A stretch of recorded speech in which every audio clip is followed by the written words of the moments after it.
সুপ্রিয় 2025 সালের এইচএসসি শিক্ষার্থী বন্ধুরা, কেমন আছো তোমরা? আশা করি ভালো। তোমরা যারা চাচ্ছ তোমাদের পরীক্ষা অত্যন্ত 1 থেকে 2 মাস পেছানো হোক, দেখো তোমাদের কি কি সমস্যার কারণে তোমরা চাচ্ছ 19 করোনা ভাইরাস মহামারী।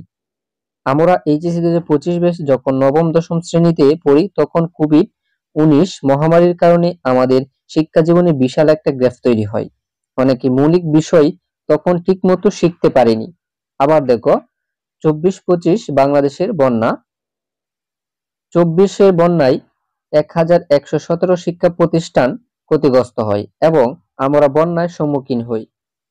25 বন্যা হচ্ছে অনেক জেলায় এবং প্রায় সারা দেশে বিদ্যুৎহীনতার কারণে আমরা পরীক্ষার সময় পড়াশোনা করতে পারছি না।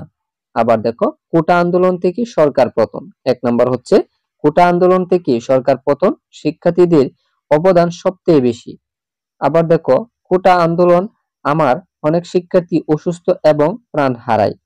আবার দেখো আন্দোলনকালীন এবং আন্দোলনের পর থেকে একাডেমি ধারাবাহিকতা ভেঙে পড়ে এবং ক্লাস ঠিকমতো না হওয়ায় আমাদের বোর্ড কর্তৃক দেওয়া সিলেবাসও শেষ করতে পারি নাই। তারপর দেখো কোটা আন্দোলন থেকে সরকার পতন আন্দোলন সব মিলিয়ে বড় ধরনের শিক্ষা ক্ষতির সম্মুখীন হই। তারপর দেখো যারা কোটা আন্দোলনে দেশের জন্য রাস্তায় নেমেছিল, আজ তোমাদের জন্যই বোর্ড এত কঠিন নির্দেশনা। তার জন্যই কিন্তু তোমাদের দাবি, দেখো আমাদের দাবি, এক হচ্ছে সৃজনশীল প্লাস বহু নির্বাচনী মিলে পরীক্ষায় পাস মার্ক দিতে হবে। তারপর দেখো 50% শর্ট সিলেবাস করতে হবে। তারপর দেখো পরীক্ষা 1 মাস পিছিয়ে দিতে হবে।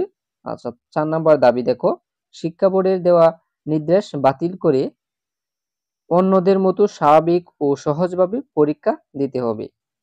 দেখো আমাদের ন্যায্য দাবি মানতে হবে। সুপ্রিয় শিক্ষার্থী বন্ধুরা, এই যে তোমাদের দাবিগুলা, এই দাবিগুলা কিন্তু আসলেই সত্য।